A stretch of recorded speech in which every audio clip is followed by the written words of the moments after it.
Nicole's Got It for Mobile Geeks, and today I'm going to be comparing two 7-inch tablets, the Amazon Kindle Fire HDX in the 7-inch variety and the Google Nexus 7 2013, which is also 7 inches. Now there are some big differences between these two tablets, mainly that this one's meant to be used in landscape and this one's meant to be used in portrait, right? But they're both 229. They both have a 1920 by 1200 display, and they're both sporting Snapdragon processors made by Qualcomm. This one is running the flagship Snapdragon 800. This is running a Snapdragon S4 Pro, but this is the flagship processor from Qualcomm, so this is offering some of the best specification numbers that we have on the market currently today. Both come with 2 GB of RAM. So now if we look at the new Nexus 7, it is 7.9 inches high, 4.5 inches wide, 10.24 ounces. Now if we look at the Amazon Kindle Fire HD, it is 7.3 inches high, so it is definitely shorter. It's a little bit wider at 5 inches, so there's actually half an inch difference between these two.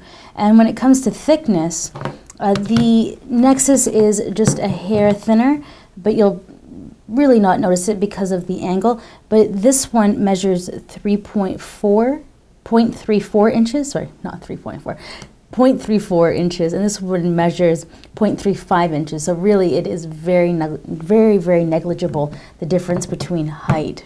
So like I mentioned, both of these 7-inch displays have a 1920 by 1200 pixel resolution, but the Nexus is just a tad brighter. Now if I put this on the same photo, even though this is a tad brighter, I do have an anti-glossy foil on this. So you can see that it's not quite as reflective. This may affect the brightness just a little bit, but I think that the color saturation and the crispness of the Amazon tablet is just a little bit more robust. Now if we put it onto this photo, you can kind of see they're side by side. Like they're very close, very close. Let's see what else I've got. It's similar. The blacks just seem a little bit blacker on this one.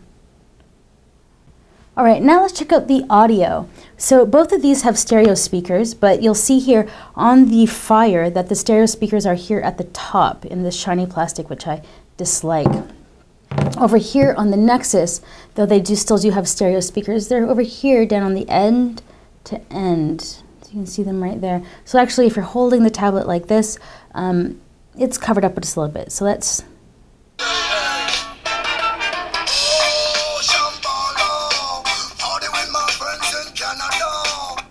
All right.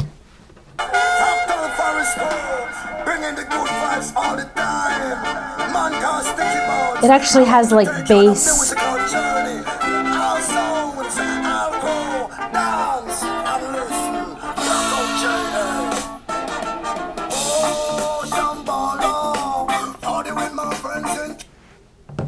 All right, let's just hear this one more time.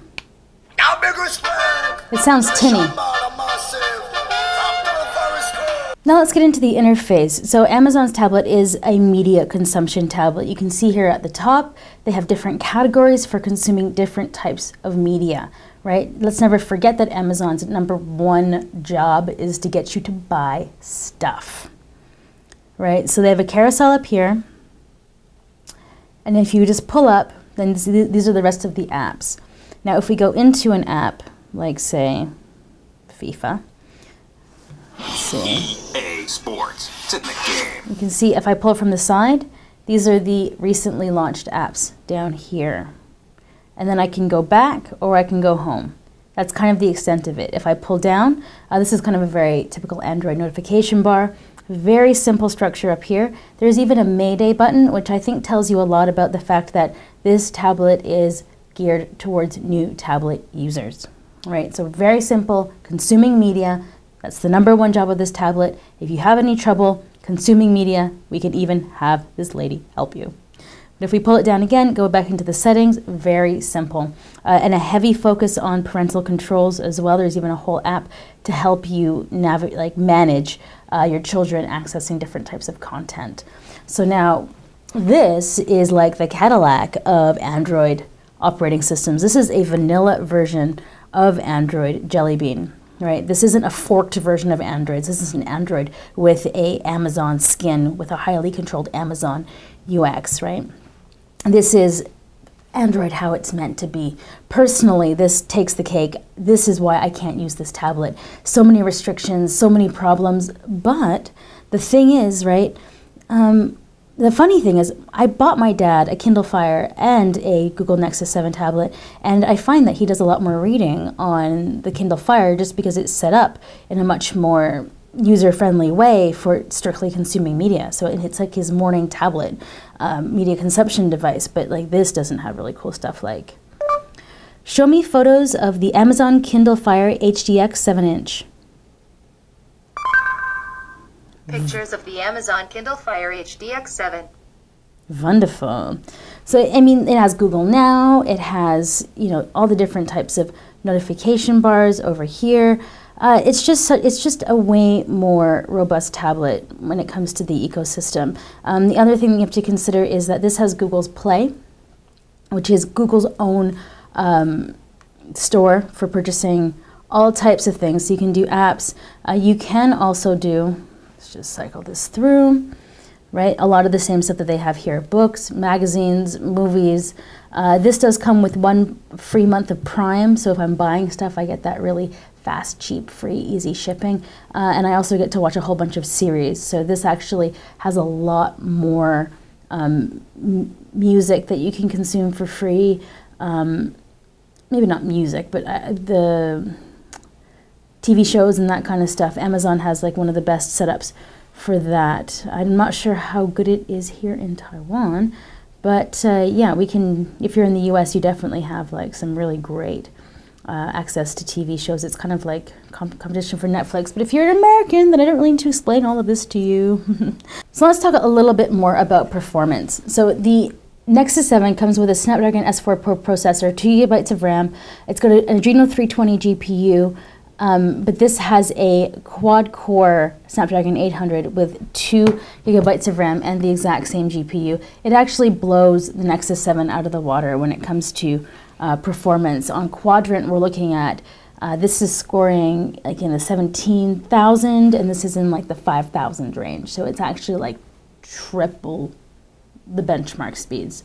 But performance and snappiness, I mean, like, they have given you like such a restriction on what your UI is that, I mean, like, of course this is going to be quick and snappy because you can't really do too much with it. But when it comes to gameplay, both of these are totally fine if you want to do advanced big gaming. All right, now that you should be noticing that there is something missing on the backs of these tablets. Well, this tablet, not this tablet. This has a 5 megapixel rear-facing shooter, and this does not have a rear-facing camera at all. On the front, both of them do have webcams. The Nexus 7 has a 1.2 megapixel shooter, and it can actually take a 1080p video with this, just if you were curious. This too allows for, actually this one allows for 720p front-facing video calls on Skype. So if you're not looking, actually I hate using the tablet cameras in the back. I think they're stupid, right? So actually, it's totally fine for me that they haven't included one. I mean, in a pinch, it's kind of nice. I know a lot of people that are like, oh yeah, but it doesn't have it. What if I need it? Blah, blah, blah. That's fine. I just know that I don't need it, right? Maybe you need it, right? But you definitely need the front-facing camera if you want to do any kind of video chat, which I think is an important thing for a tablet. Now, what about battery life? These guys are basically the same. They're rated at about 8.5 hours each. So you're totally fine when it comes to either or. If battery life is a problem, 6 in one, half dozen the other. So that was just a quick comparison between the Google Nexus 7 tablet and the Amazon Kindle Fire HDX. I mean, it should be pretty simple for you to figure out which one you want to get just based on how you want to use it. Are you a hold and read it like this kind of person, or are you a hold and read it like this kind of person? What is your usage scenario? Are you one hand on the go, or are you sitting and reading at home a lot? I mean, this is light enough that, you know, you can use, actually you can use it with one hand, no problem. But if you're on the subway or on the go, the outward kind of pokey nature of holding a tablet like this isn't quite as friendly. So it just comes down to how are you going to use it, where do you think you're going to use it. The decision should be pretty obvious for you if you just ask yourself that question. So I'm Nicole Scott for Mobile Geeks, doing a little bit of a comparison between two $229 7-inch tablets. What?